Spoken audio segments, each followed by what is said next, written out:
Hello बच्चों, क्या हाल चाल। तो भैया आज एनसीईआरटी प्रैक्टिस सेशन में हम ले आए हुए हैं क्वेश्चन आप लोगों के लिए प्रिंसिपल इनहेरिटेंस पे। बहुत अच्छे क्वेश्चन है, अटैम्प्ट करिएगा, बहुत अच्छा है। इसमें से बहुत सारे पीवाईक्यू भी हैं, बहुत सारे कॉन्सेप्चुअल अप्रोच है, लेकिन क्वेश्चन ऐसे हैं कि लगातार आते हैं पेपर में।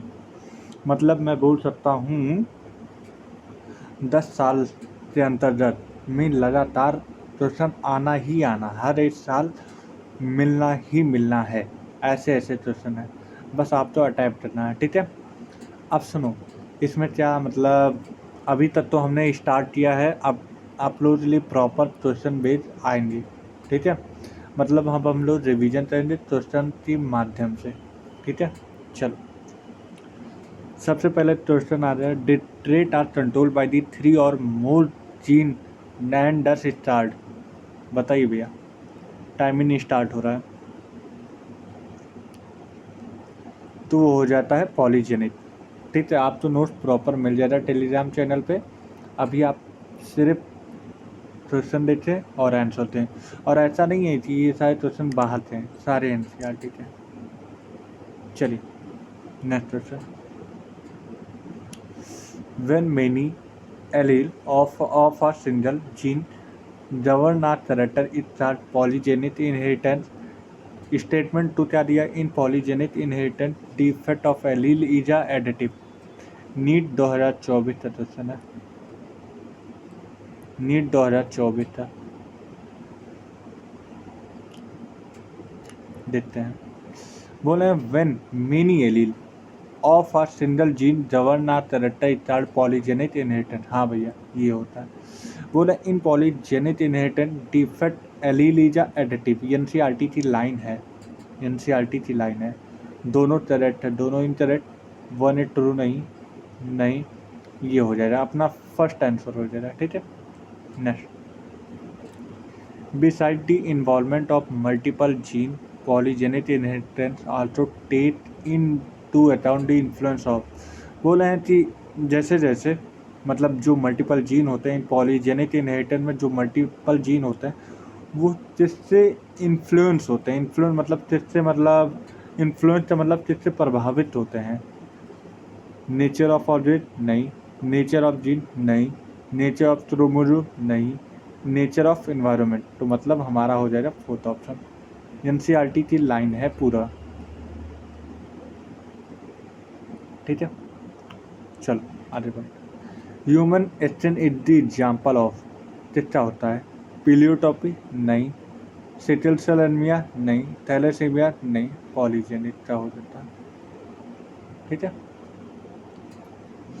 Human exchange color is another classical example for this. In a polygenic trait, the phenotype reflects the contribution of each allele, that is the effect of each allele. बता रहे हैं कि ह्यूमन एक्सचेंज की बात कर दी जाए, जो ह्यूमन एक्सचेंज कलर है, जो कि एग्जाम्पल होता है पॉलीजेनिक ट्रेट का, पॉलीजेनिक ट्रेट का एग्जाम्पल है। इन्होंने बोला उस फिनोटाइप में क्या रिफ्लेक्ट करता है, हर एक एलील एडिटिव होते हैं या उस पर हर एक एलील पे क्या प्रभावित होता है, सब्स्टिट्यूट होते हैं नहीं, एडिटिव होते हैं हाँ, नॉन एडिटिव नहीं, ऑल ऑफ दीज नहीं, मतलब ए ऑप्शन हो जाता है। मतलब ह्यूमन एक्सचेंज कलर की बात कर दी जाए तो ये एडिटिव होते हैं, जो हर एक एलील होते हैं एडिटिव होते हैं, सब्स्टिट्यूटेड नहीं होते, नॉन एडिटिव नहीं होते हैं, ऑल ऑफ दिस तो हो ही नहीं सकता, तो एडिटिव होते हैं, ठीक है। अब next question, in human with the dominant, बोला है ह्यूमन एक्सचेंज कलर में बात कर दी जाए तो डोमिनेंट फॉर्म जो थी capital A capital B capital C, responsible for, मतलब इन्होंने बोला है कि capital A capital B capital C, मतलब capital A capital B capital B और कैपिटल सी, ये जो जीन हो जाते हैं ये किसके लिए रिस्पॉन्सिबल होते हैं, लाइट के लिए या डार्क, मतलब डार्क एक्शन होता है कि लाइट एक्शन। सर ये जो होता है लाइट एक्शन के लिए होता है कि डार्क एक्शन, बताइए भैया। और एनसीईआरटी तुम्हें दिखा देता हूँ, ये लिखा हुआ है, लास्ट में लिखा है जो डोमिनेंट एलील होता है, डोमिनेंट एलील होता है जो कि कैपिटल ए कैपिटल बी होता है डार्केस्ट के लिए, देखो लिखा है कि नहीं। तो dominant allele darkest skin colour के लिए रिस्पॉन्सिबल होता है, वहीं पे रिसेसिव एलील की बात कर दी जाए तो ये लाइटेस्ट स्किन कलर के लिए रिस्पॉन्सिबल होता है। ठीक है, आओ चलो हम लोग क्वेश्चन करते हैं। तो बात कर दी जाए, इन ह्यूमन डोमिनेंट फॉर्म किसके लिए होता है? डार्केस्ट के लिए। ठीक है, और रेसेसिव फॉर्म लाइटेस्ट के लिए होता है।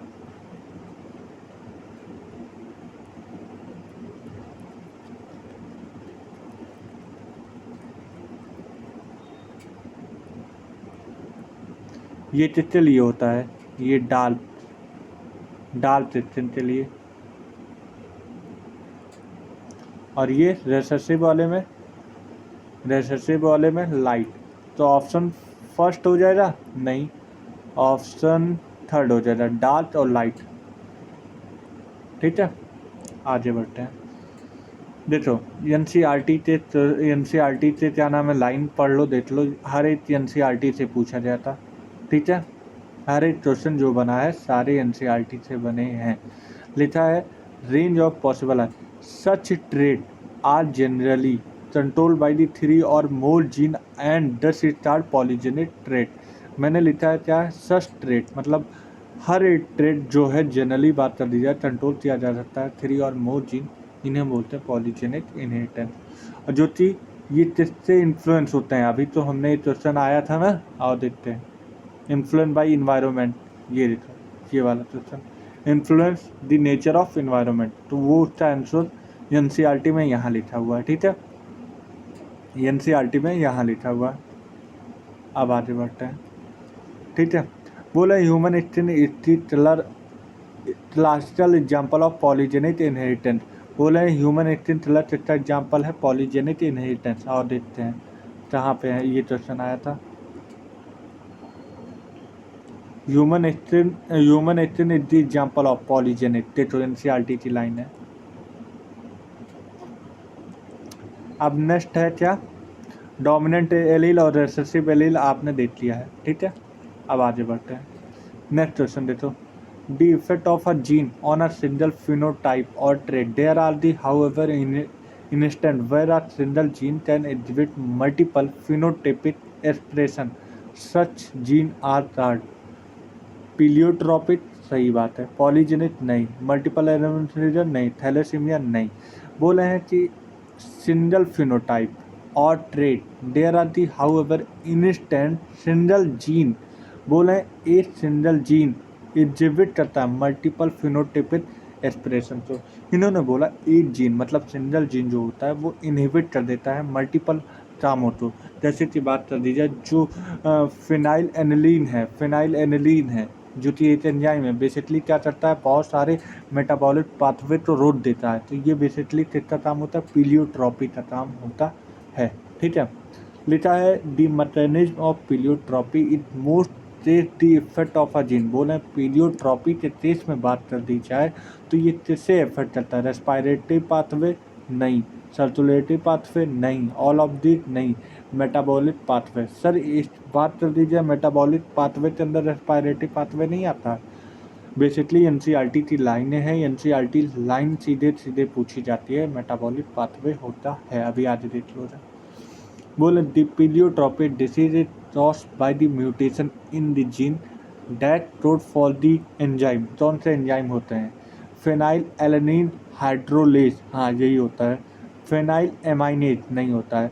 फेनाइल एमाइनेज कार्बोक्सिलेज नहीं, कार्बोक्सिलेज नहीं होता है। फेनाइल एलेनिन कार्बोक्सिलेज नहीं, तो ऑप्शन फर्स्ट हो जाता है। Phenotypic expression characteristic by the mental retardation and a reduction in hair and skin pigmentation are the characteristic।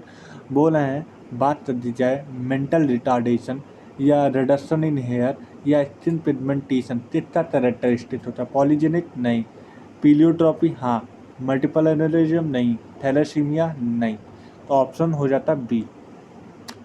देखो इन्होंने बोला क्या है, यहाँ पे हम लोग आ जाते हैं।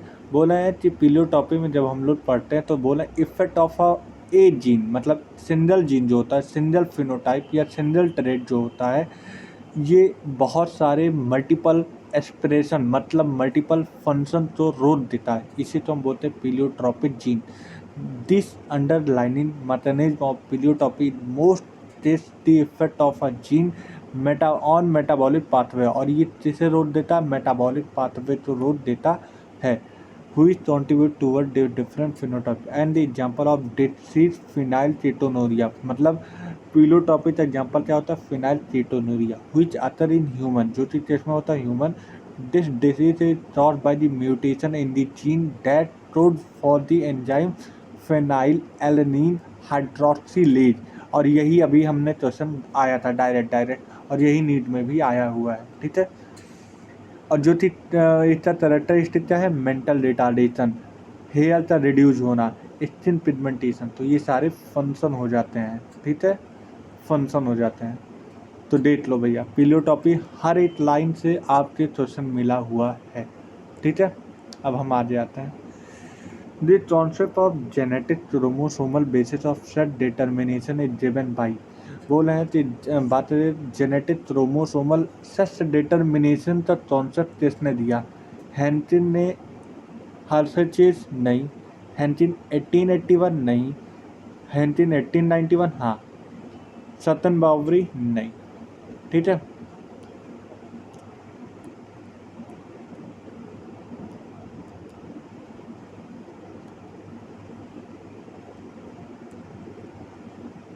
ठीक है.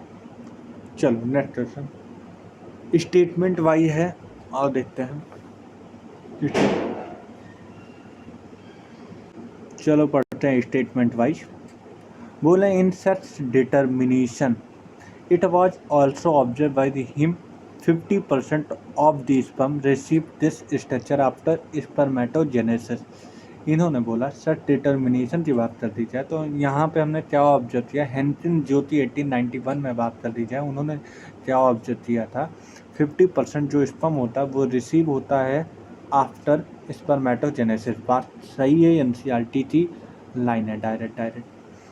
बोला other 50% sperm did not receive it. बोला है एक 50% जो थी मेल के पास यक्स वाई होता है, तो यक्स जो होता है 50% यक्स होता है और 50% वाई होता है.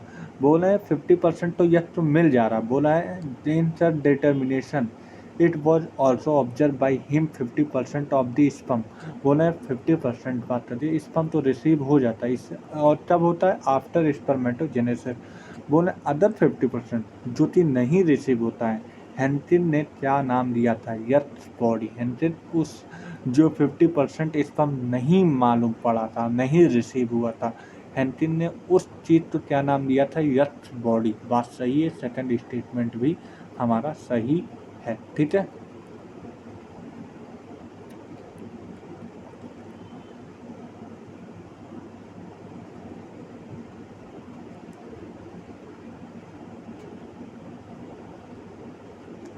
तो हमारा दोनों स्टेटमेंट हो जाता है सही. तो पहला ऑप्शन हो जाएगा फर्स्ट ऑप्शन. ठीक है, फर्स्ट ऑप्शन हो जाएगा. अब आगे पढ़ते हैं. Match the following question. चलो देखते हैं. बोल दिया जाए यक्स यक्स और यक्स वाई. देखो यक्स यक्स और यक्स वाई की बात कर दी जाए एंड यक्स वाई, ये दो चीज़ के अंदर, दो लोगों के अंदर देखने को मिलता है. एच ह्यूमन इस होता है हमारा डॉर्सोफिला के अंदर देखने को मिलता है यक्स यक्स और यक्स वाई क्रोमोसोम. ठीक है, और जेड जेड और जेड डब्ल्यू बात कर दी जाए तो ये हमें बर्ड के अंदर देखने को मिलता है. ठीक है, और यक्स ओ और यक्स वाई ग्रास हॉफर के अंदर देखने को मिलता है, और यक्स यक्स आओ देखते हैं. अब हम लोग इसी 3 कॉन्सेप्ट के अनुसार कर लेंगे सारे क्वेश्चन. आओ देखते हैं, और जूम कर दे रहे हैं थोड़ा. यस यस यस वाई, या तो ये बी वाले ऑप्शन में मिलेगा या तो सी वाले में. पहले का बी कहाँ है? पहले का बी ये है, पहले का सी ये है, तो मतलब ये ऑप्शन कैंसिल आउट. पहले का या तो बी हो सकता है या तो सी हो सकता है. हाँ, दूसरे का बात कर दी जाए जेड जेड और जेड डब्ल्यू, ये बर्ड में होता है, तो दूसरे का ए होना चाहिए. तो दूसरे का डी, ये ऑप्शन भी गया, हमारा ऑप्शन बी आ गया। देख लो, यच और यच वाई बात कर दिया ह्यूमन के अंदर पाया जाता है या तो ड्रोसोफिला के अंदर ये क्रोमोसोम पाया जाता है। तो हमें पहले ये मालूम पड़ गया कि यच और यच वाई या तो 2 में हो सकता है, या तो बी में हो सकता है, या तो सी में हो सकता है। तो पहले का ऑप्शन सी है, पहले का ऑप्शन ए है। तो इसमें पहला ऑप्शन दूसरा ऑप्शन कैंसिल आउट हो जाता है। या तो पहले का सी हो सकता है या तो पहले का बी हो सकता है। फिर दूसरे में आते हैं जेड जेड और जेड डब्ल्यू जो होता है ये बर्ड में देखने को मिलता है, बर्ड में देखने को मिलता है। तो उस हिसाब में सेकंड का फर्स्ट होना चाहिए, सेकंड का फर्स्ट इसमें ही है, तो ऑप्शन हमारा सी हो जाता है। Next, identify the diagram in the following. अब हमें इस डायग्राम को आइडेंटिफाई करना है, ठीक है। बोल रहे हैं कि दोनों के दोनों मेल हैं, ऐसा हो ही नहीं सकता, क्योंकि तुमने देखो ये फिगर में तुम इनके यहाँ पे देखो सर में, इनके सर में जो क्या नाम है ये फेदर है, ये 8 में है और 8 में नहीं है। अब इसमें बताना है ये कौन सा, ये मेल है कि फीमेल है, कि ये फीमेल है कि मेल है, बताओ बताओ बताओ भैया। तो ये जो होते हैं ये मेल के अंदर पाए जाते हैं और ये बेसिकली फीमेल के अंदर पाए जाते हैं। ऑप्शन थर्ड हो जाता है, ठीक है।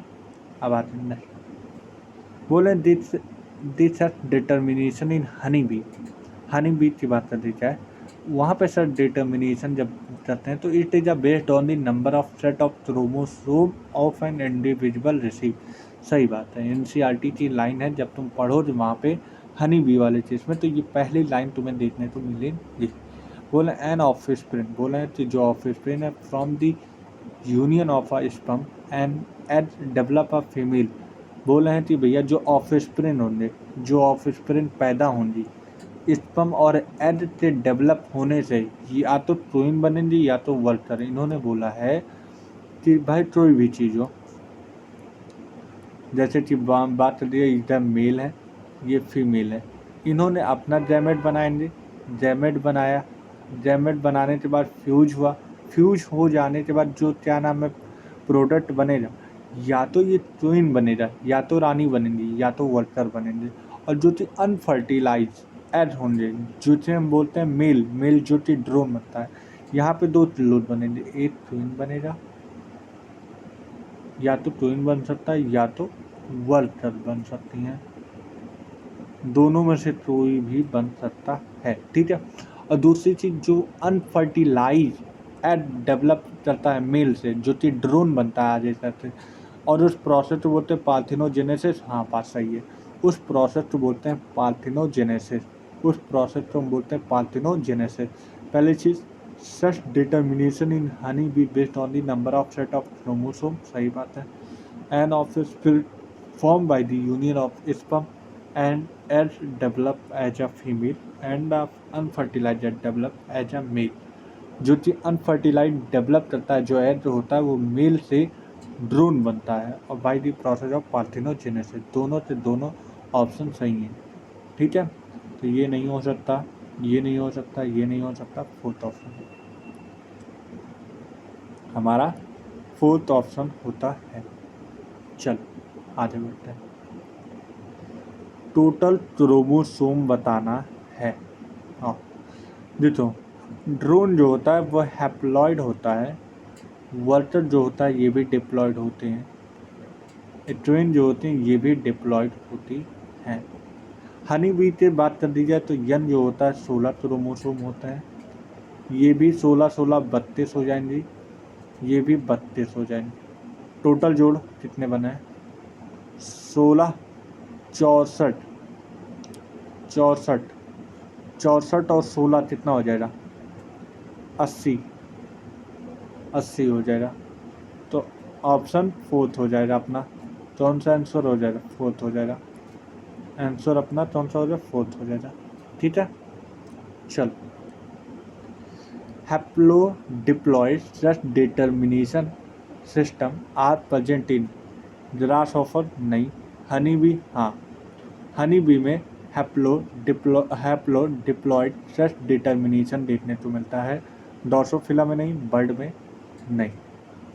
आगे बढ़ते हैं, क्वेश्चन नंबर आगे क्या है, in case of honey bee की बात कर दी जाए, एक स्पेशल कैरेक्टरिस्टिक फीचर देखने को मिलता है, male produce sperm by mitosis. बोल रहे हैं कि मेल की बात कर दी जाए तो जो स्पर्म प्रोड्यूस करते हैं बाय दी माइटोसिस, हाँ भैया, क्योंकि तभी तो मालूम है मेल से क्या बनता है, ड्रोन, और ड्रोन जो होता है हैप्लॉइड, मेल तो हैप्लॉइड होता है, वो हैप्लॉइड ही क्या नाम है ड्रोन बनाते हैं, मतलब मेल से क्या बनता है बेसिकली ड्रोन बनता है। और लेकिन ड्रोन की भी प्लॉइडी यन ही होती है, जब प्लॉइडी सेम होती है तब कौन सा डिवीजन होता है, माइटोसिस होता है, माइटोसिस होता है, ठीक है। तो याद रखना हनी बी के केस में बात करती है, एक स्पेशल कैरेक्टरिस्टिक देखने को मिलता है जो कि मेल स्पर्म प्रोड्यूस करता है बाय माइटोसिस, हाँ ये बात सही है। They do not have father, बोल रहे हैं कि बात कर दी जाए इन केस में इनके पास फादर नहीं होता है, दे कैन नॉट हैव सन, दोनों बात सही है, इनके ना फादर होते हैं ना सन होते हैं, बल्कि इनके ग्रैंड फादर होते हैं और ग्रैंड सन होते हैं, नाना नानी होते हैं, तो दोनों बात हमारी सही है, तो ऑप्शन 4 हो जाएगा, ठीक है।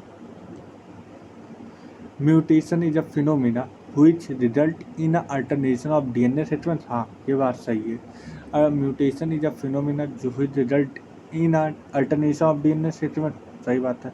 अरे भाई मान लो कोई भी डीएनए है, जैसे कि मान लो GAATTC, मान लो लेट डी सपोज म्यूटेशन हो जाए, म्यूटेशन होने की वजह से एक जीन जो है, एक जीन चला जाए, मान लो अब एक जीन जाने की वजह से एक जीन जो यहाँ से चला जाए, तुम देख रहे हो यहाँ से एक जीन जो है वो चला जाए, यहाँ पे म्यूटेशन हो जाए, म्यूटेशन हो जाने की वजह जो ये सीक्वेंस है, अब तो GATTC, तो सीक्वेंस में जो होता है अल्टरनेशन मतलब सीक्वेंस जो होता है बदल जाता है, तो बोले म्यूटेशन इज अ फिनोमिना, हाँ सही बात है, जो कि alternation of DNA sequence, mutation होने से सीक्वेंस में अल्टरनेशन आ जाता है, अल्टरनेशन मतलब जो डीएनए सीक्वेंस होता है बदल जाता है, without the considerably result in a change in genotype and phenotype. अरे भैया जब सीक्वेंस ही बदल दिया तो उससे जीनोटाइप उससे फिनोटाइप दोनों ही बदल जाएंगे, तो हमारी दोनों बातें सही है। आगे बढ़ते हैं, बोल दिया जाए in addition to recombinant mutation is another phenomena that lead the variation in DNA. बोल रहे हैं बात करिए जिस तरह रिकॉम्बिनेशन की बात करते हो, तो म्यूटेशन भी अनदर फिनोमिना होता है जो कि वेरिएशन डीएनए में वेरिएशन लाने में हेल्प करता है, हाँ बात सही है। अरे भैया म्यूटेशन का मतलब डीएनए में कहीं ना कहीं नया रिकॉम्बिनेशन, अब जैसे कि मान लिया जाए लेट सपोज अभी हम एग्जाम्पल की बात कर रहे थे GAATTC, ठीक है। अब मैंने बोला कि भैया मान लो लेट सपोज मान लो यहाँ पे ये वाला सीक्वेंस चला जाए, म्यूटेट हो जाए, गायब हो जाए, अब गायब हो जाने की वजह क्या हो जाएगा, जी आगे जो बनेगा GA, अब आगे मान लो TTC, यही बना ना, अब GATTC का मतलब क्या हुआ, यहाँ पे मतलब क्या हुआ कि इसकी वजह से कुछ न कुछ नया सीक्वेंस हमें देखने को मिला, और जब भी नया सीक्वेंस देखने को मिलता है तो मतलब हमें रिकॉम्बिनेशन देखने को मिला, रिकॉम्बिनेशन का मतलब वेरिएशन यहाँ पे आ गया, तो यहाँ पे वेरिएशन हमें देखने को मिलता, हाँ। बोले हैं ये कैसे होता है, दिस इज अ लॉस, या तो डिलीशन हो जाए या तो गेन हो जाए, मतलब अगर बात करती जाए, ये तो मैंने एक डिलीशन बता दिया, यहाँ से गायब हो जाए, लेट दी सपोज मान लो यहाँ पे, मान लो अब दूसरे केस में मैं मान ले रहा हूँ, अब मान लो यहाँ पे एक नया जीन यहाँ पे आते इंटर चल जाए, मेरे कहने का मतलब ये है कि इस ए के बीच में एक नया जीन आ जाए, मान लो यहाँ पे जॉनिन आ जाए नया जीन, तो यहाँ पे जीन का सीक्वेंस क्या हो जाएगा, GA, अब उसके बाद कौन सा एक नया जीन आ जाए, जी, अरे देखो नया जीन यहाँ पे ऐड हो रहे हैं तो GAG बन जाएगा, और बाकी सीक्वेंस वही रहेगा ATTC, तो यहाँ पे एक नए जीन इंसर्ट हुआ है, गेन हुआ है, इसकी वजह से भी तो सीक्वेंस में जो क्या नाम है कोड होता बदल गया। अब देखो यहाँ पे तुम अभी तक पढ़ रहे थे GAATTC, अब क्या पढ़ो GAG, मतलब जी के आने से वजह से सीक्वेंस पूरी तरीके से बदल गया, तो इन्होंने बोला या तो इसे लॉस करवा दिया जाए, मान लो एक जीन लॉस हो जाए, या एक जीन एक सेगमेंट ऑफ डीएनए, मतलब जीन की बात कर रहे हैं, segment of DNA basically gene होता है, बोले या तो एक जीन जो होता है गायब हो जाए, या तो एक जीन बाहर से डाल दो। तो इससे क्या होता है, जो डीएनए का सीक्वेंस होता है वो बदल जाता है। तो अल्टरनेशन रिजल्ट क्या होता है, अल्टरनेशन इन क्रोमोसोम के सीक्वेंस जो होते हैं बदल जाते हैं। Chromosomal inversion are only observe in cancerous cell, हाँ ये बात तो सही है। Mutation also right due to a change in a single base pair of DNA that is known as the point mutation. मेरे हिसाब से सारे सही हैं, ऑल ऑफ दीज होने चाहिए। ठीक है,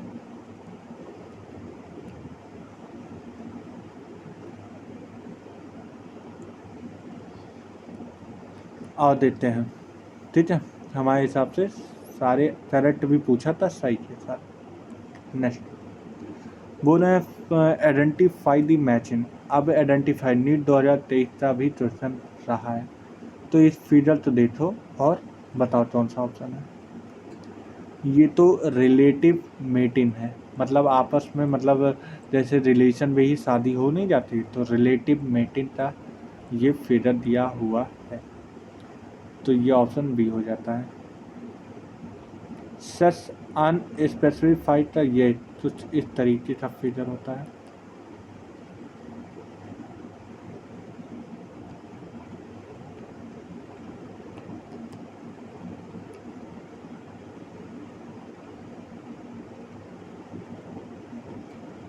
ठीक है, ठीक है, ये तो इस तरीके से होता है, तो ये नहीं हो सकता, ये नहीं हो सकता, ये नहीं, हमारा ऑप्शन बी हो गया। ठीक है, चलो देखो भाई सही हो रहा है कि नहीं तुम्हारा।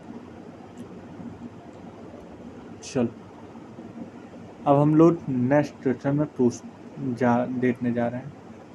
इस डायग्राम को देखो, आइडेंटिफाई करो ये डायग्राम किसका है, बताओ। दो क्वेश्चन है, एनसीईआरटी के डायग्राम है, फिगर दिए हुए हैं।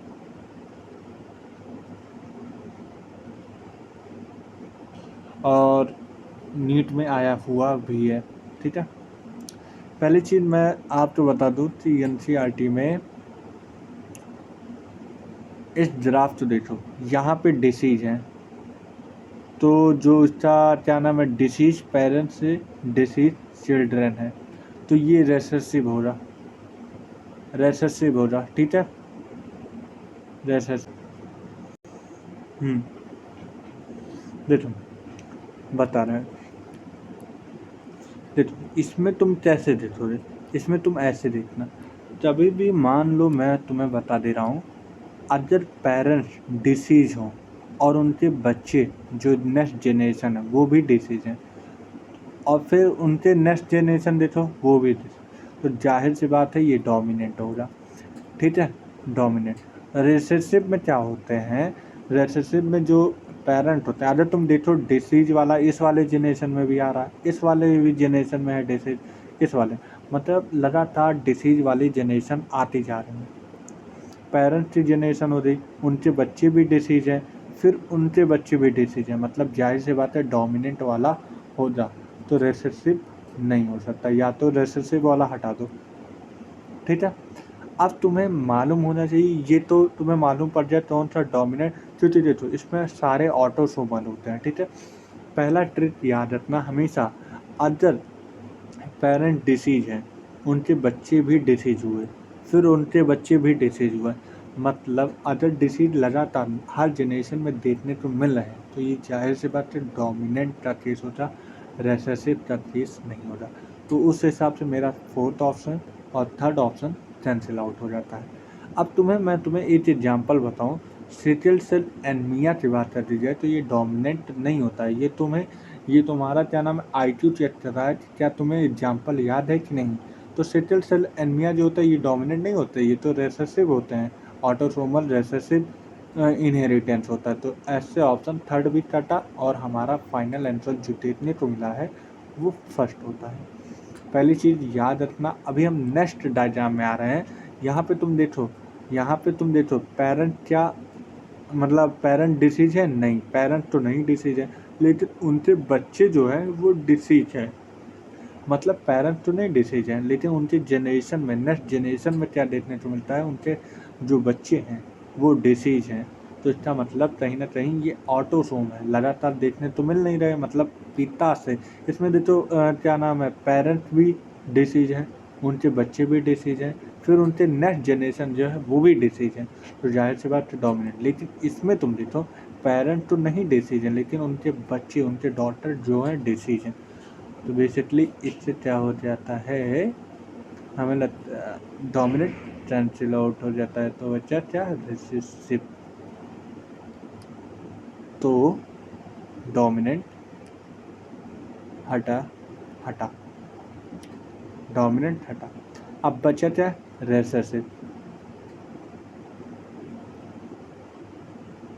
अच्छा, अभी हमने पीछे पढ़ के आया हूँ कि डोमिनेंट का एग्जाम्पल मायोटोनिक डिस्ट्रॉफी होता है। तो इस तरह से मुझे पहला ही मालूम पड़ गया है। एक मिनट रुक जाना। हाँ, सॉरी, हमने पीछे ही पढ़ा कि डोमिनेंट ट्रेंड का एग्जाम्पल क्या होता है, मायोटोनिक डिस्ट्रॉफी। जब हम यहाँ पे आते हैं, आगे बढ़ते हैं, तो यहाँ पे रेसेसिव लिखा है, और रेसेसिव का एग्जाम्पल है मायोटोनिक डिस्ट्रॉफी, गलत है। तो ऑप्शन थर्ड हो जाएगा। एक बार इन दोनों क्वेश्चन तो मैं दोबारा बता रहा हूँ।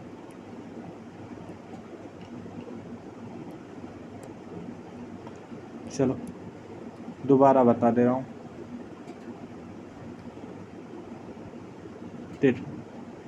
मैंने बोला था भैया, सबसे पहली चीज़ ये याद रखो, अगर कोई भी पेरेंट डिसीज है, तुम यहाँ पे देखो ये डिसीज है पेरेंट, नेक्स्ट जनरेशन भी डिसीज है, उससे भी नेक्स्ट जनरेशन भी डिसीज है। अगर हर जनरेशन में डिसीज पाया जा रहा है तो वो डोमिनेंट होगा। तो उस हिसाब से ये वाला ऑप्शन गया, ये वाला ऑप्शन गया। अब ऑप्शन पहला और दूसरा होगा। अब तुम्हें मालूम हो जाए, उसके बाद हम आ जाते हैं एग्जाम्पल में। सिकल सेल एनीमिया जो होता है ये रेसेसिव होता है, और यहाँ पे क्या लिखा है, डोमिनेंट, यहाँ पे डोमिनेंट लिखा है। उस हिसाब से ये ऑप्शन गया, ऑप्शन फर्स्ट हो गया। ठीक है, अब हम आ जाते हैं नेक्स्ट वाले में।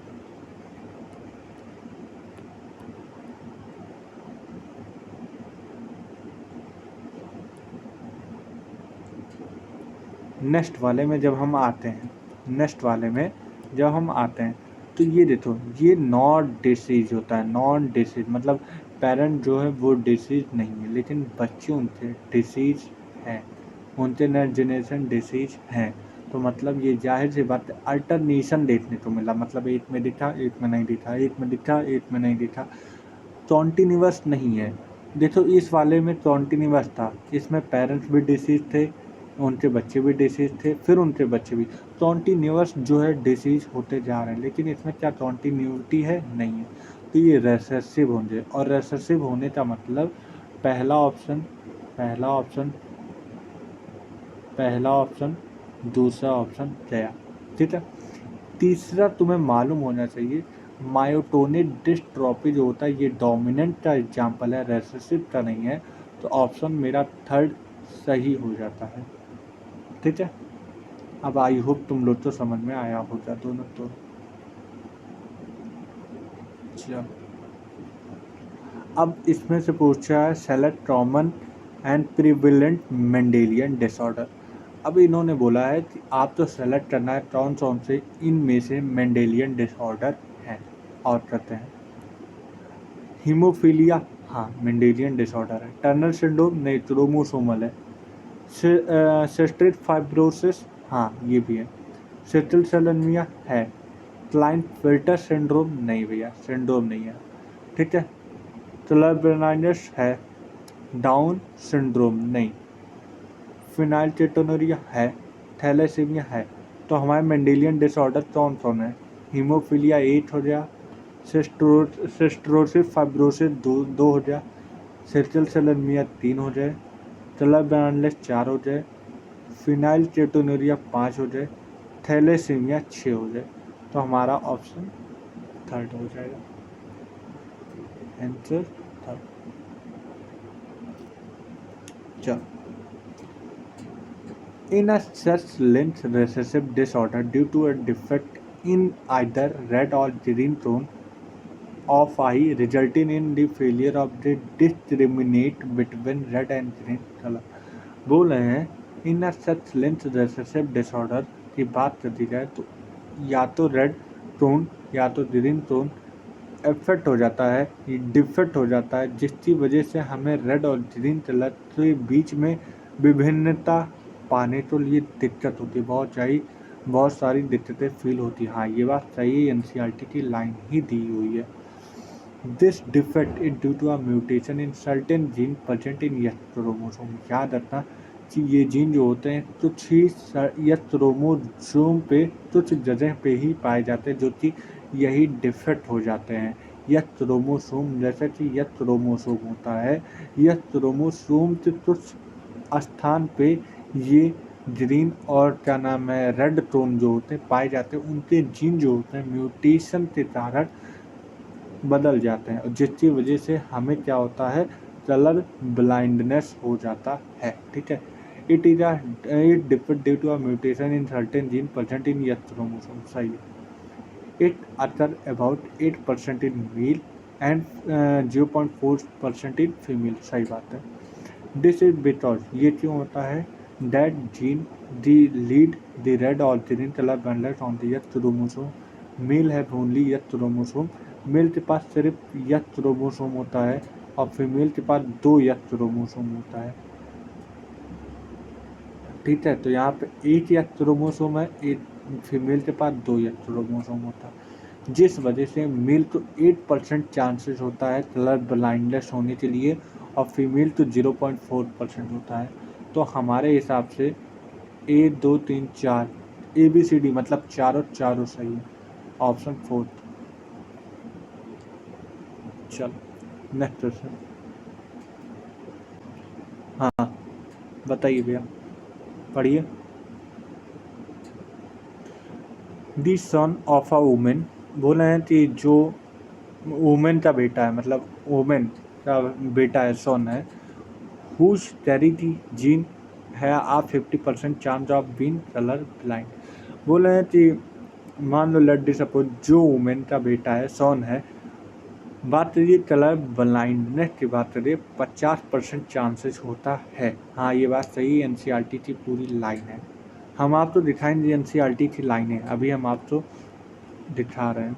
आगे सारे हैं, हीमोफीलिया भी है, फिनाइलकेटोनुरिया भी है, हर एक चीज़ है। आपके लिए ले आए एनसीईआरटी भी, बस थोड़ा समय दियो। और ऐसा नहीं है कि तुम्हें मतलब मैंने अलग पूछा है, यहाँ पे हर एक क्वेश्चन हर एक साल पूछा है। नीट 2024 में, नीट 2024 में, री नीट में 2023 में, 2023 बहुत सारे क्वेश्चन पूछे हैं, ऐसी बात नहीं है। ठीक है, चलो। दी mother is not her self colour blind because the gene is recessive. बोला है मदर खुद नहीं कलर ब्लाइंड हो सकती है क्योंकि उनके पास रेसेसिव जीन पाए जाते हैं।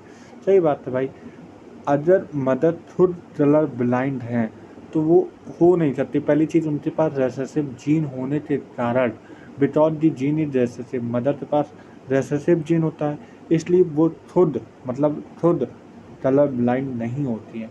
ए daughter will not normally B colour blind. जो बोले बेटियों की बात कर दी जाए, बेटियां भी नहीं होती, क्योंकि भाई जाहिर सी बात है उनके पास भी रेसेसिव होते हैं, लेकिन मदद किस तरीके से काम कर सकती है, एक कैरियर की तरह। वो क्या नाम है, कैरियर का मतलब क्या हुआ कि वो कलर ब्लाइंड जो होता है दे सकती हैं बेटों के अंदर। ठीक है, बोले unless her mother is a carrier. Mother basically खुद कलर ब्लाइंड नहीं है, लेकिन बेसिकली वो कैरियर हैं। वो कैरियर का मतलब क्या होता है, उनके जरिए उनके सन में ये कलर ब्लाइंड वाला जीन पहुंच जाता है। ठीक है, तो पहली चीज़, अगर फादर कलर ब्लाइंड है, मदर नहीं है, लेकिन जब क्या नाम है इसके बावजूद भी जो मदर होती हैं वो कैरियर होती हैं, और मदर जो होती हैं जो ये कलर ब्लाइंड होती हैं वो सन में पहुंच जाते हैं, बेटियों में नहीं, बेटों में। ठीक है, तो ये भी सही है, ये भी सही है। That mean the flood is a suppress her matching dominate normal chain. Option D. ठीक है, ठीक है भैया, ठीक है। तो अब हम लोग नेक्स्ट वीडियो में आएंगे। ठीक है, आज हम लोग कितने क्वेश्चन थे, 29 27 पूरा हम लोग किए, प्रॉपर ये क्वेश्चन किए। आपको अच्छा लगा होगा। अब हम लोग नेक्स्ट वाले में आगे के PYQ भी करेंगे। हमारे पास बहुत सारे PYQ हैं, हम लोग PYQ बेस्ड क्वेश्चन करेंगे और आगे हम लोग करेंगे। ठीक है, छोटा छोटा सेशन रखेंगे, ज़्यादा बड़ा नहीं रखेंगे, छोटा छोटा। ठीक है, तो भैया ठीक है, अब हम लोग नेक्स्ट वीडियो को